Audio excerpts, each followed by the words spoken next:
There's never a shortage of things going on in town. But for now, let's get to learning.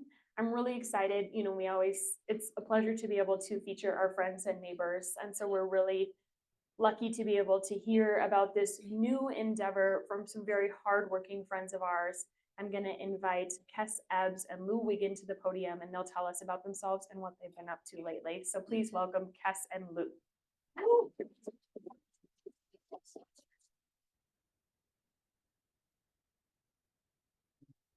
Hello, everyone. I'm Kes Ebbs, and I'm a Vermilion Community College alumni. I came to Ely about. Gotta find the happy place. Yeah. Is this okay? All right. So I'm Kes Ebbs. I'm a Vermilion Community College alumni. I came to Ely about 5 years ago in order to work with the Forest Service.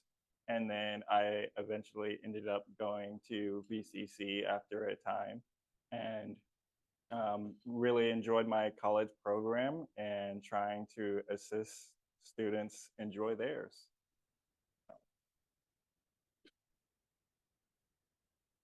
And I'm Lou Wiggin. Can you hear me in the back?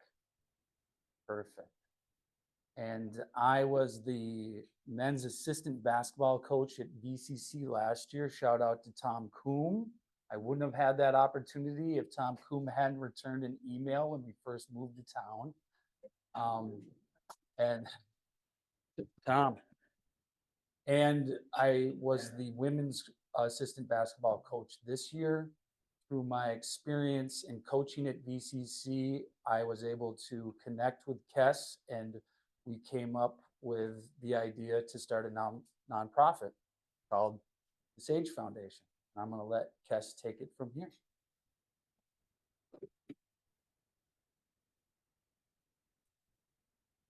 So the Sage Foundation's mission is to support underrepresented students complete their academic careers at Minnesota North College by connecting them with the necessary support services. So as both me and Lou realized is the college is wonderful and they got a lot of programs, but they're not always as accessible to students as they would like to be. And a lot of students have barriers to actually accessing those resources. And what really helped me in my college term was getting involved in the community and seeing different groups and seeing what's out there. But a lot of college students that we are trying to support are coming from out of state or just not familiar with the Ely area. And that could be difficult when you're coming to a new area and there's just so much at the college. It almost seems like that's your whole world at that point. And a lot of students don't end up going out and experiencing everything that Ely has to offer. Add anything, Lou? Good. So me and Lou formed the Sage Foundation to try and bridge those gaps between the Ely College community and the students, and accessing some common reoccurring issues that we see.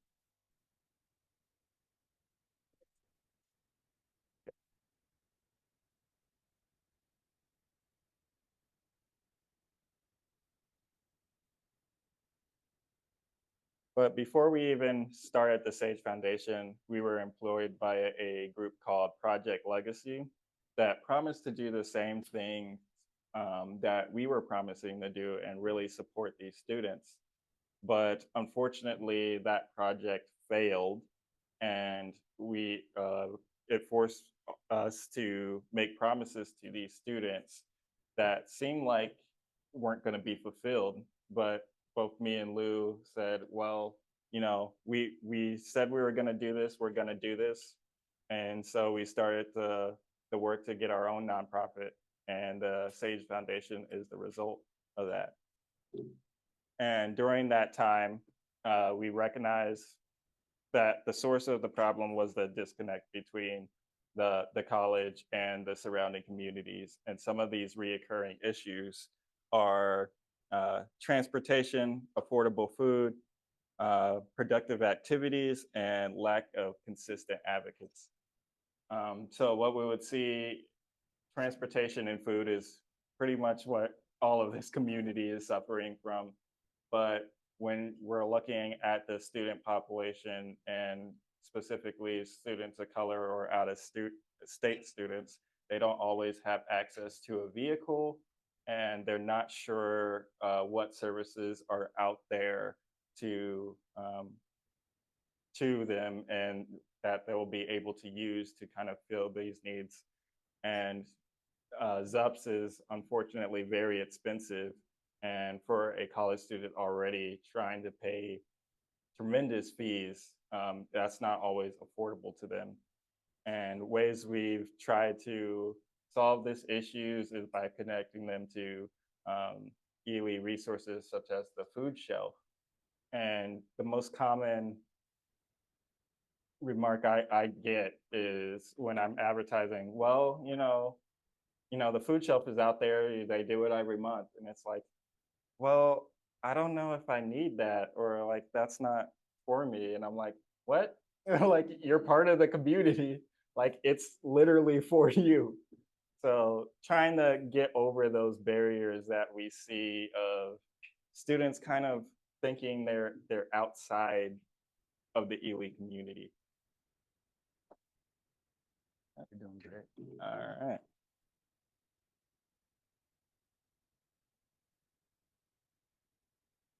So as I was saying, like, the solution already exists, and it's everyone in this room. I'm sure we've all helped support students or supported our neighbors in getting access to the things that we all need, and really coordinating to work together to solve the common issues that we all face. And what we're trying to do is create a community at the college that will be able to bridge with the outside ELE community and really make that one. And we'll see less of those issues of students feeling like, I can't go to the food shelf because I don't feel like a resident.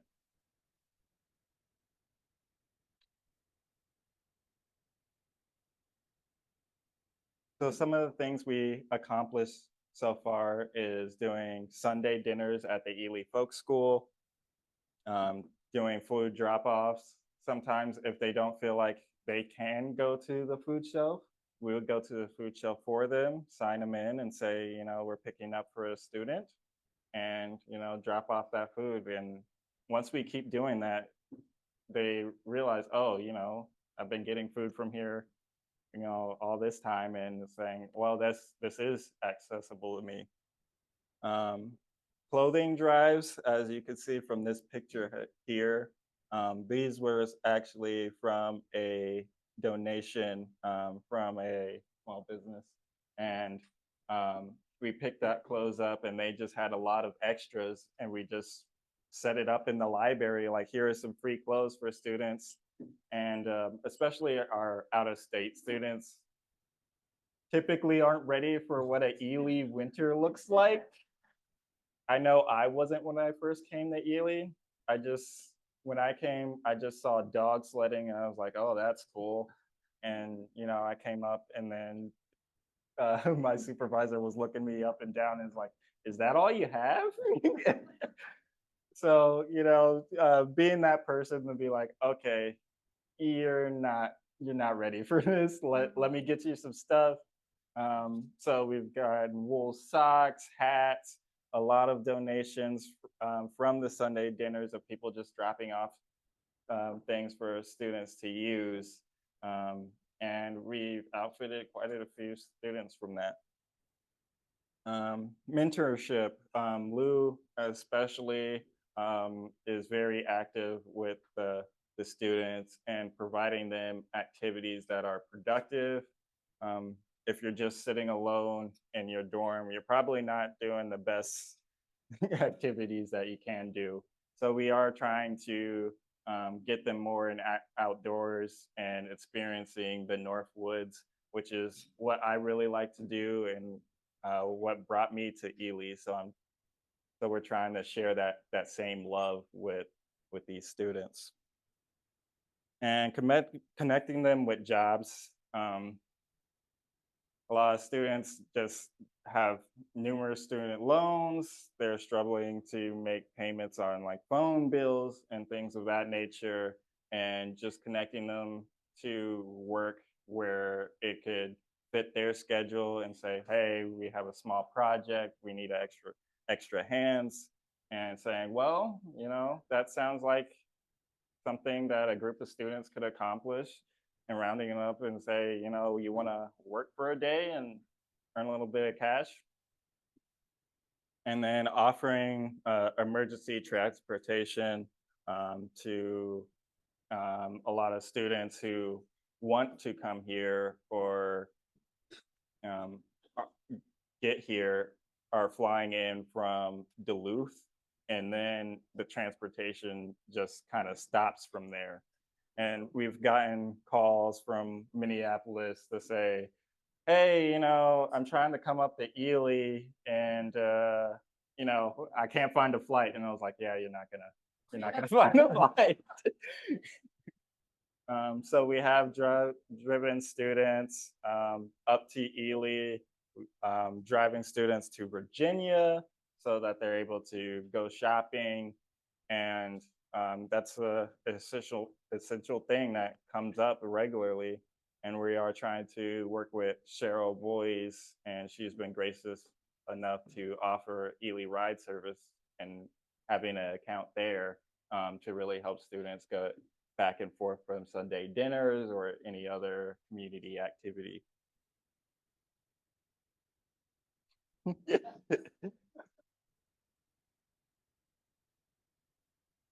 So some of the goals we established going in, so when we created the nonprofit, we were like, okay, what does this look like in a couple years?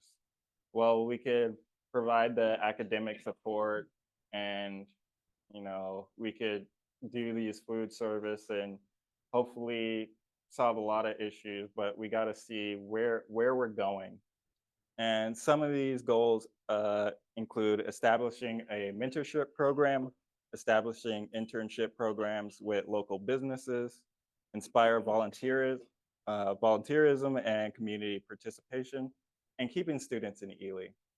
I'm sure a lot of us has seen that a lot of the young folks who come here end up leaving almost immediately after they finish their college term, or even high school students going out of state for colleges, even though we have resources here. And part of that, especially when we're looking at our sports players and out of state students, is they don't really build that connection with the Ely area. It's just some stopping place to be here, finish their term, and then go off somewhere else. And sometimes these students aren't really prepared to know what that move looks like. And we have jobs here, and like if you want to stay and experience more at Ely, I highly recommend it. You're already here. You might as well, stay here, work here, earn some money, and then potentially work out those next steps instead of making that big move back home when you don't have anything lined up. So presenting that as an option, and the way we do that is the other goals that I have listed, especially establishing those internship opportunities with local businesses. And we've probably all seen the numerous "we're hiring" signs that haven't been filled, or those businesses that seem like they've been hiring for the entire year, and trying to meet those community needs while also meeting student needs. And volunteerism, what I found really helps with inspiring students to be part of the community and accessing these resources, is being a part of the process. So it's hard to say that, well, the food shelf is here for you, and they feel guilty about accepting that food for free. And one way we get over that is volunteer for a couple hours, you know, work for it. You're a part of the team now. You might as well take some food home.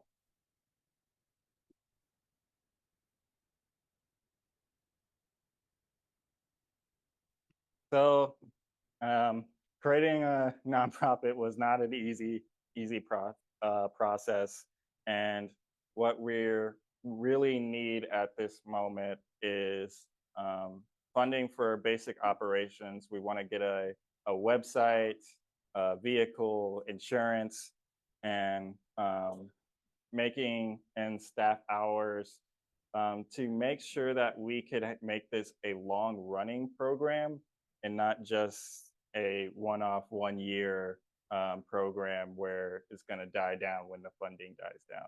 So we're trying to collect donations in order to meet those long-term needs. And part of that is for a vehicle, as we were saying that we do those emergency transportation, and having a vehicle under the Sage Foundation will help us with our liability when we do make those steps, and coordinating with volunteers to take a bigger group of students to say, you know, if there's a community dance, let's just pick up 8 students and bring them to the community dance, and to be able to do that. Office space is something we're looking for coming later. We've been working out of the Ely Library, the Ely Community College Library, been staging there, and nobody has said that we can't use that space, but it's not official. So we just go there, hang out, meet students there. But it would be nice to have a separate space, just to have those more personal connections with the students, and be able to, something we want to do is host circles, and those circles will include like speaking to their peers about sensitive issues. And it's kind of hard to do that in the college space when there's already this perceived, oh, well, you know, this is an institution that's using me for this and this and this. So having something separate than that, a space where they walk in and know they feel heard and welcome. And then always food and clothing donations. That would just be a continuous thing. The community college does have a food pantry, but they always need more items. They've been collecting things like noodles, canned goods, sauce, basic things that, you know, a college student could take home and cook a quick meal with. A lot of those donations end up being like ramen noodles and things like that, and canned goods. But we end up doing the Sunday dinners to try and provide them a healthier meal on the weekends. You're knocking it out, so. So ways that you can support, we have a Give MN campaign. If you go on Give MN and just search for the Sage Foundation, you will see us, and the campaign started by Lou Wiggin, and you will be able to donate directly through there. We will also accept a check if you want to write us a check. And then we'll be sure to send you a receipt, making that tax deductible whenever you make a donation. We'll have a fundraiser plan for March 23rd and the 24th in collaboration with the Fiddler of the Roof. So the idea is we do a pizza dinner at the folk school, invite people in, they hang out for a bit, and we might have some silent auction items presented. And then after the event, after their pizza dinner, they can go out and see Fiddler on the Roof. We already had some root beer donated by the Dorothy Mulcher Museum. and will be a fun time. And that will be starting at around 5 o'clock on March 23rd and 24th. And then just partnering with us if you're a local business owner or just a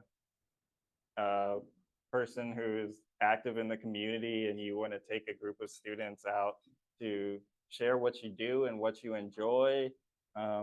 We're always looking for that, to new activities, and let them explore the Ely area and do some of the things that we might love to do, like hiking, skiing, biking, and really incorporate them in those different activities.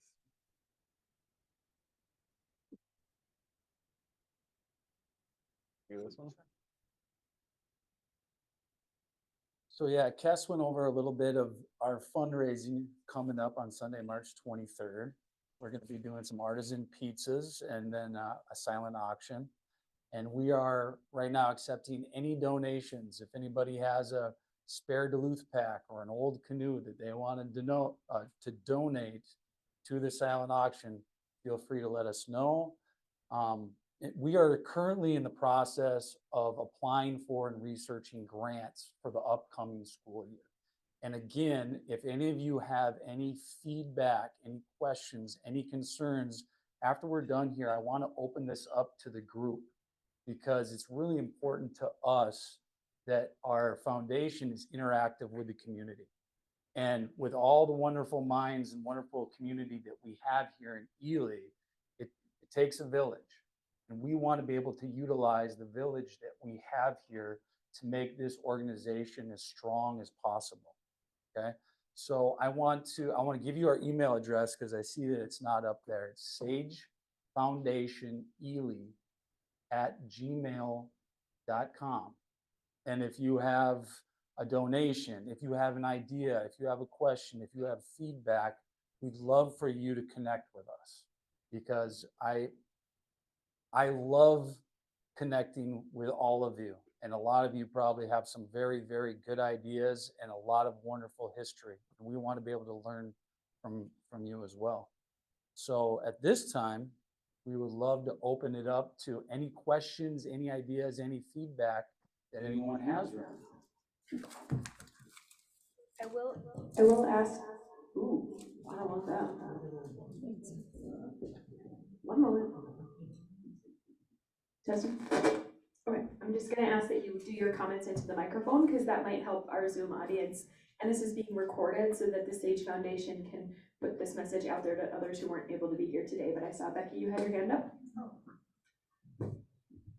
I'm offering somebody else here. John and Tanner Ott own a number of vacant buildings in town. They have a building on Chapman Street. And I'm just wondering if you've talked to them about just a month-to-month rent as is, low cost, we'll pay utilities until they perhaps find another tenant, as a near-term interim solution. Great question. And small world, I just received Tanner's information 2 days ago. So I've been getting some great networking and great connections. So I'm going to add that to my list. Thank you very much, Becky. I appreciate it. Hello, thanks for being here. I'm wondering, on the same line of thought, what about a local church that could, that might let you use a room in their building that's probably closed or mostly out of use most of the week? Or even if they are open for some activities during the week, maybe they have an office space or a library or, a Sunday school room or something anyway. And I would hope that a church would be open to doing that at no cost, because they still need to heat their building. They still need to have the electricity on, even if they're not there that day, and I don't know, there's several churches around here that it seems like one of them would be open to that, I would hope. Yeah, or rotation. I have a comment and then a question. So I have talked to many people who have the misperception that our athletes, because I'm in a lot, I taught there, and I still think of it as mine, but no community colleges offer scholarships of any kind for athletes or anyone else.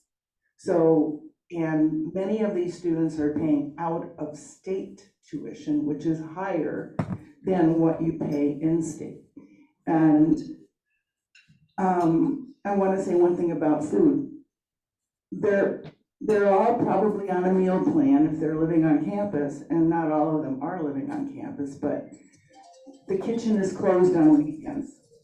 So they have to fend for themselves on weekends. And my question is, how much racism have your Black folks had in this town? The question is, how much racism have the Black folks encountered in the town? And so I'll give you my first take on my very limited experience in regards to that question, then I'll let Kes speak to that as well. I personally have not witnessed any racist comments or overtly racist behavior. Everything that I've been a witness to in regards to interaction between the kids of color and the community has been positive.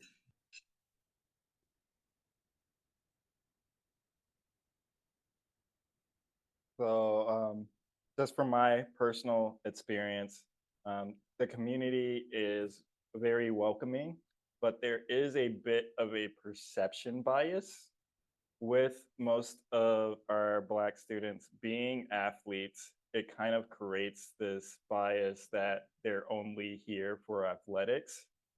And when I first came to town, it was during the winter, and I did get questions of like, what are you doing here? Our college athletics programs isn't active right now. And I'm like, whoa, is that why the only reason we could be here? So it's not blatant, thankfully, but there is that perception bias. And the only way to get over that is to just incorporate them more in community activities and really give them a place in the greater community besides just sports. I have a question. I'm wondering, Lou and Kes, is this, how much of your working time do you aspire to give to the Sage Foundation? You know, is it your aspiration that this could be a full-time job for the two of you? Is it your intention that you're doing this? What is your relationship to the Sage Foundation and work? I don't know how to ask that differently. That's a really good question. How much working time are we committing to the Sage Foundation? My honest answer is we don't know. A lot of it depends on how many grants we are able to, get a hold of. What's our operating budget come fall, come the next school year. So our goal is to have $80,000 raised between grants and private donations by next school year. And that would allow me, and I don't want to speak for Kes, so I could let him answer that part of it, but it would allow me to give full-time work week. So 45 hours a week of my time, my working time throughout the school year to the Sage Foundation.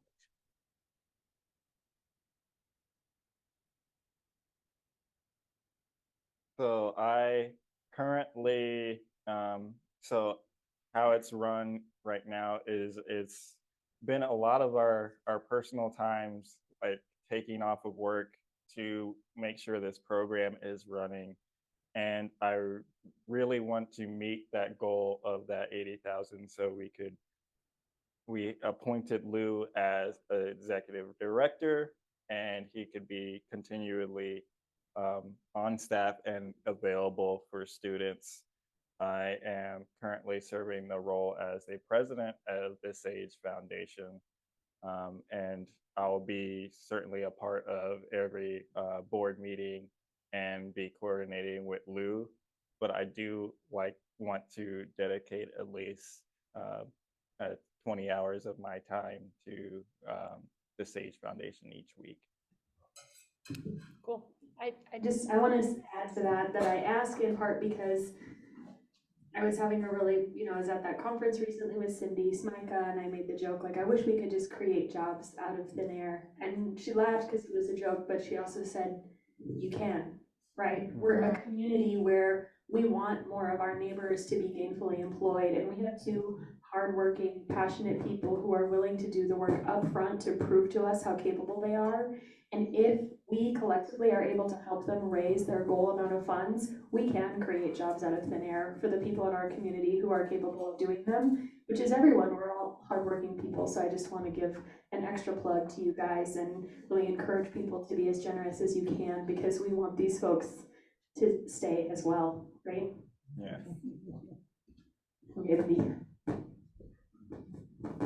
Hi, Kes. Thank you for the presentation. And could you give us more details about the Sunday dinners and how that works? So during our first board meeting, we're deciding dates. But starting last year, we had dinners every Sunday, and we would usually ask the community for a theme.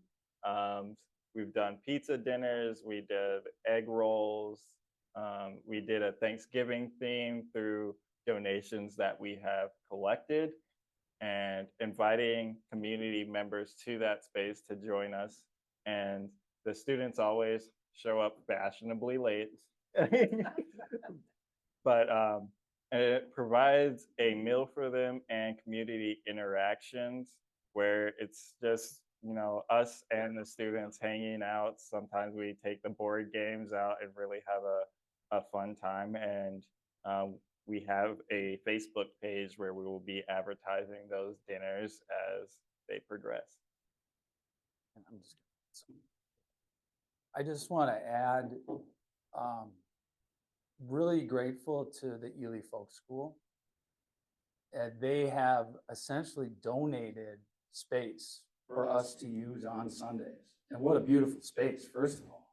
But allowing the kids to get off of campus and be around community members and be in a different space. Some of them learned how to cook chicken for the first time when we had our taco night, right? So an example of ways that we can educate young people on some life skills by having very basic 2-hour dinner. So again, big shout out and thank you to the Ely Folk School.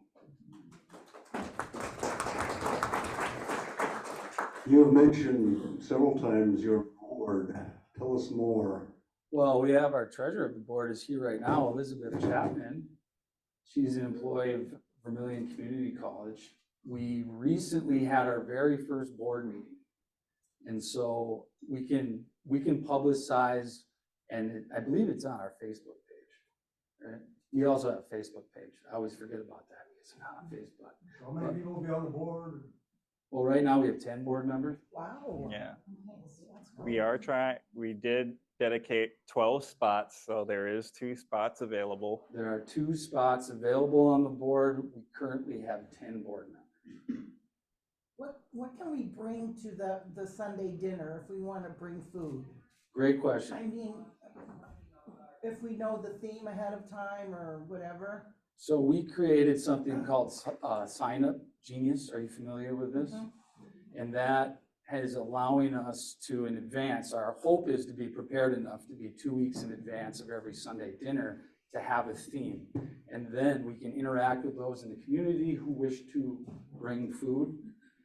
To me, if you can't donate money, which, if you are willing to donate your time just to show up, or a small dish, whether that's banana bread, cookies, the kids, they have an open appetite, especially the student athletes.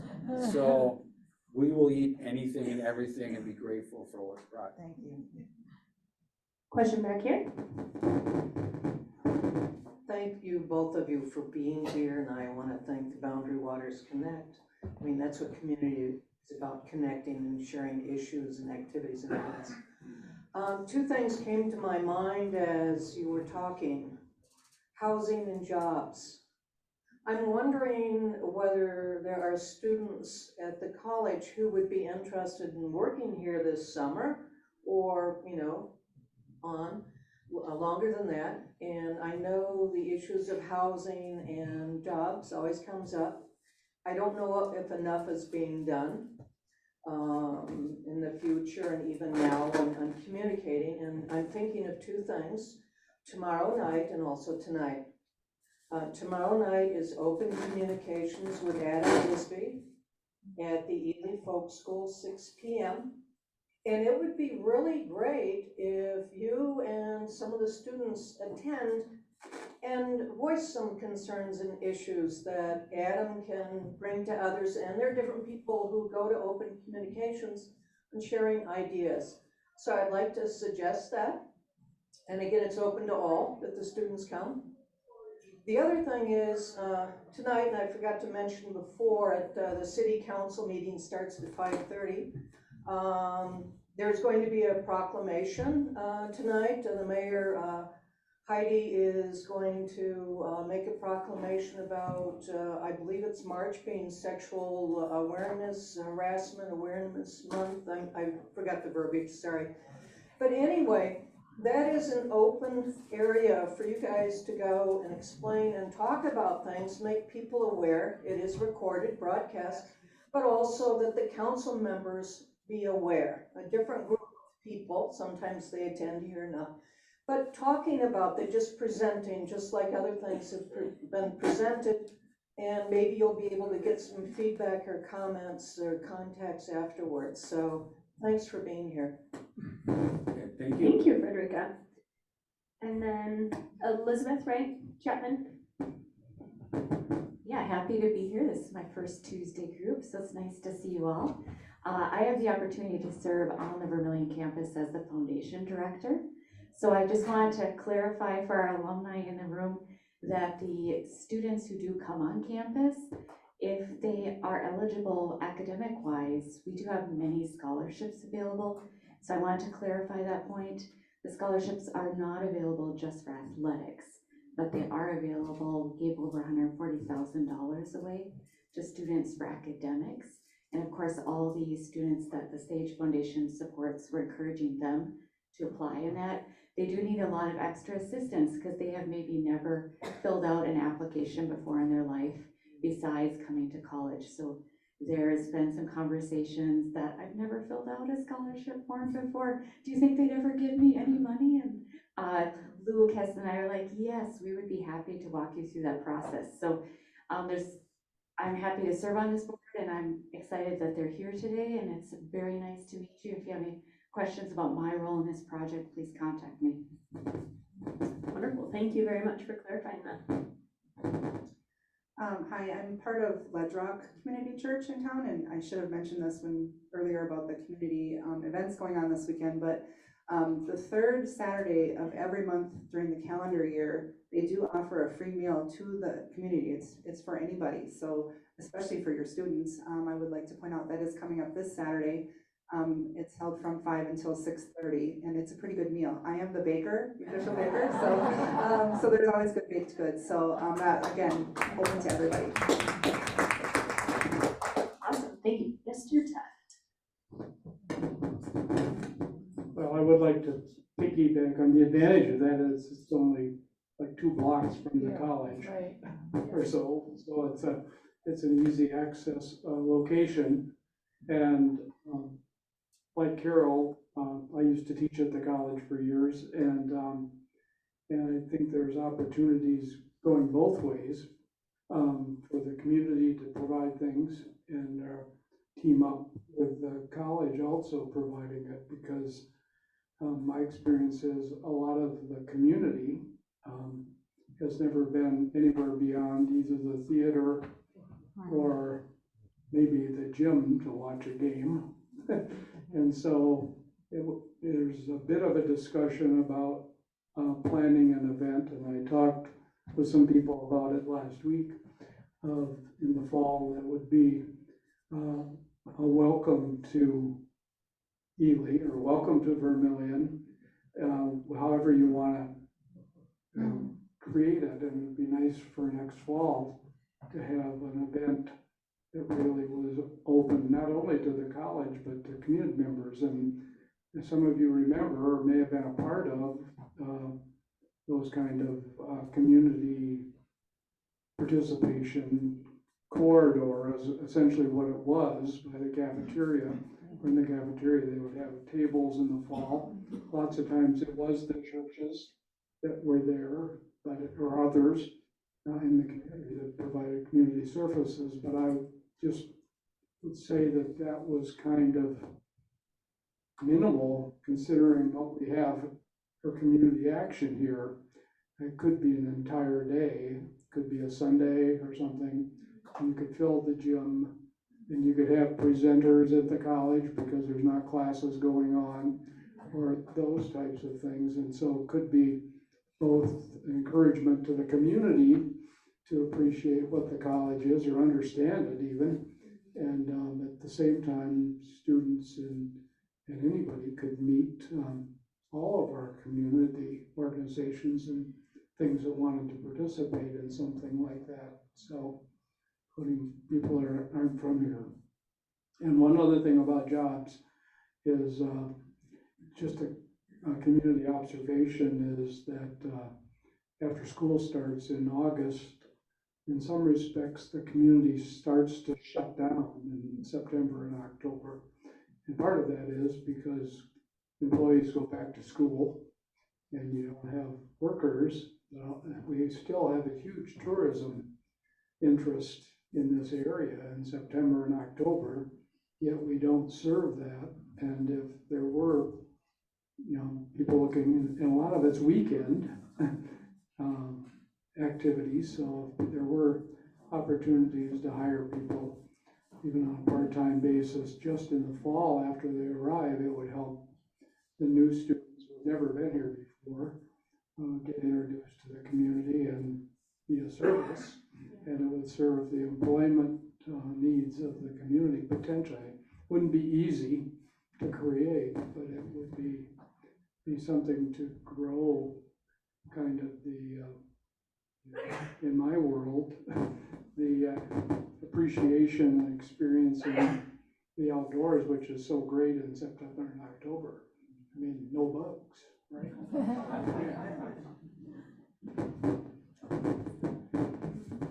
I just wanted to thank you too for starting this up, and I know it's really well needed. I'm involved in two groups that have actually tried to help support the college too. First of all, Empower Women's Group, who we actually give a scholarship to. Every year we give one scholarship for $500, and we've also raised food and done clothing drives through both them and our pickleball club. Actually donated a lot of food and clothing this year. Would we go through you then to do that in the future, or we usually just work with Kate? I'd say continue to work with Kate. Okay. And thank you for the work that you're doing, and thank you to the pickleball club. When I was coaching basketball last year, I had access to some of those snacks. So I'm grateful to you and for the work you're doing. Thank you so much. Oh, you're welcome. And Kate is on our board of directors.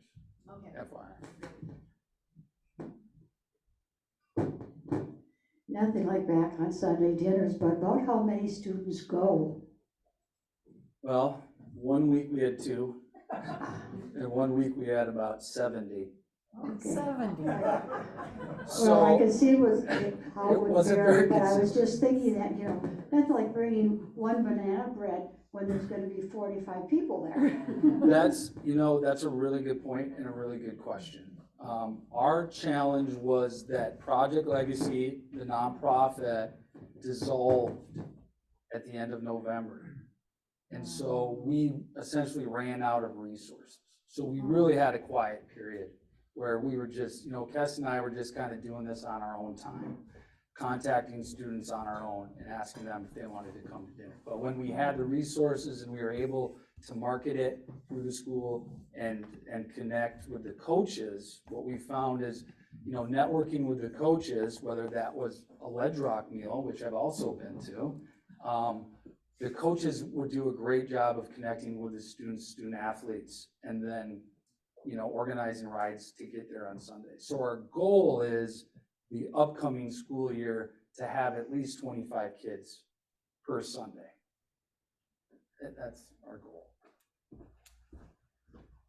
All right, we'll do one last question or comment here. I know it's a little early, but I know also the Granulary Lodge has an event after us. And I imagine some of you might have follow-up questions for Kes and Lou directly. I just wanted to mention that the benefits go both ways, because we're talking a lot about what can we give to students, how can we help students, but these different activities provide the community, provide us an opportunity to meet people in a couple generations younger than we are for many of us, and to find out what's going on in their world and their thinking. They are the creators of the future. So I think it's great to be able to have a place where we can meet new people that are younger. Hear, hear.